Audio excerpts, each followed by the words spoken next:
Cody Windwalker, and we're here today with episode 15. This one is on red tail boas, or also known as boa constrictors.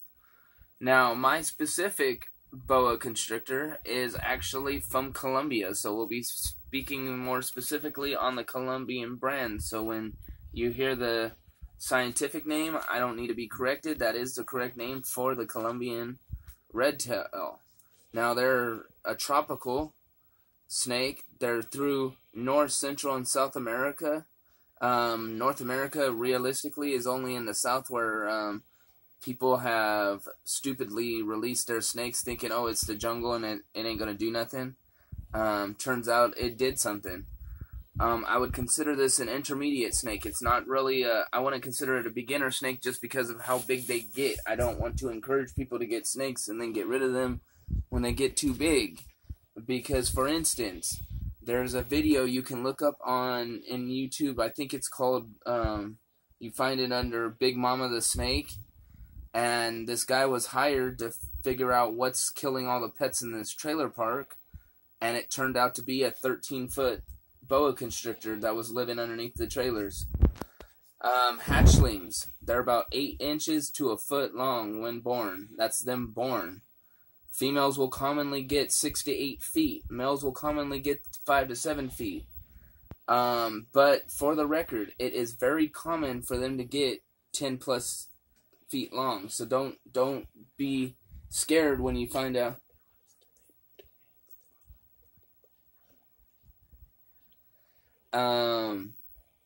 Now, they live about 20 to 30 years, but it's very known that they live 40 plus years, so this could be a snake that will outlive you. Scientific name, the class is Reptilia, meaning creeping. Order, Squamata.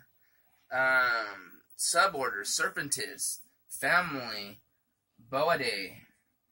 Genus, Boa. Species, boa constrictor.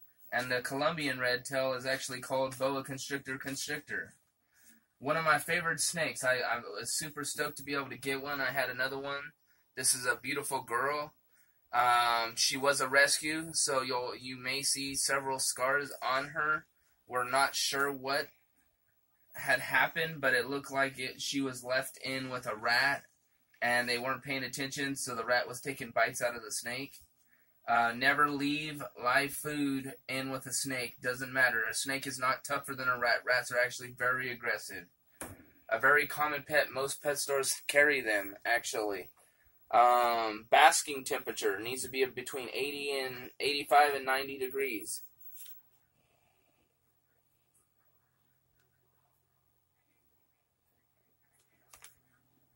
Ambient temperature does not need to get below 75 degrees. They need about 12 hours of sunlight. So pay attention. 12 hours of sunlight. Don't put it in a dark room and expect it to be acting the way it's supposed to act.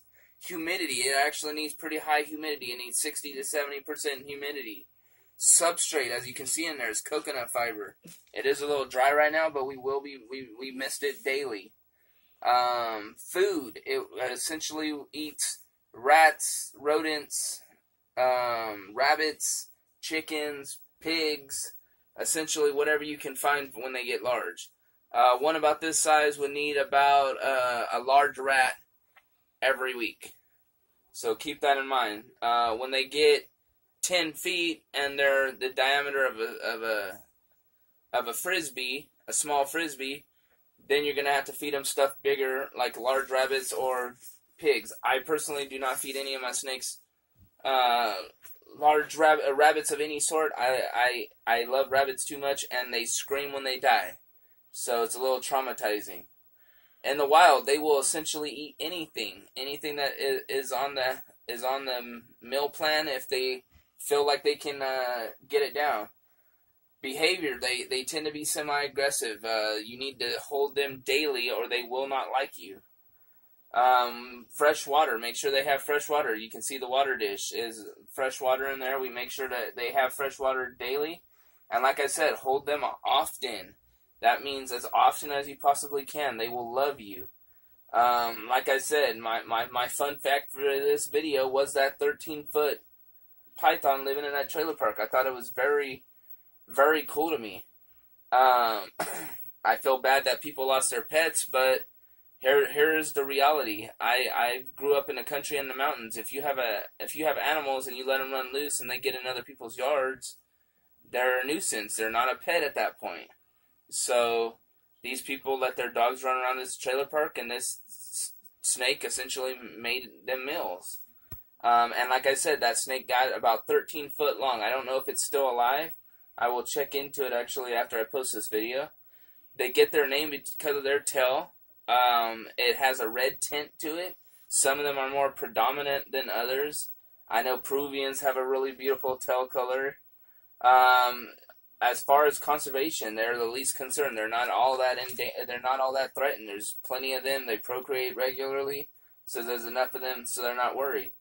As far as cleaning it, like I recommend with all snakes, you only need to do it about once every 3 to 6 months, depending on the type of snake, and you check it daily to make sure that it hasn't pooped, and as soon as it poops, you're good. And then check it daily for any urine or anything like that you can see, and so then you just get it up. And it's a really cool snake. You'll love it. I love this girl. She's beautiful. She's actually coming to say hello to the camera right now. Very photogenic. I love this beautiful girl. And again, this is Cody Windwalker, and this is Prehistoric Encounters. We'll be coming at you next with an oddity. It's actually a hybrid snake that I own. Alright, y'all have a good day.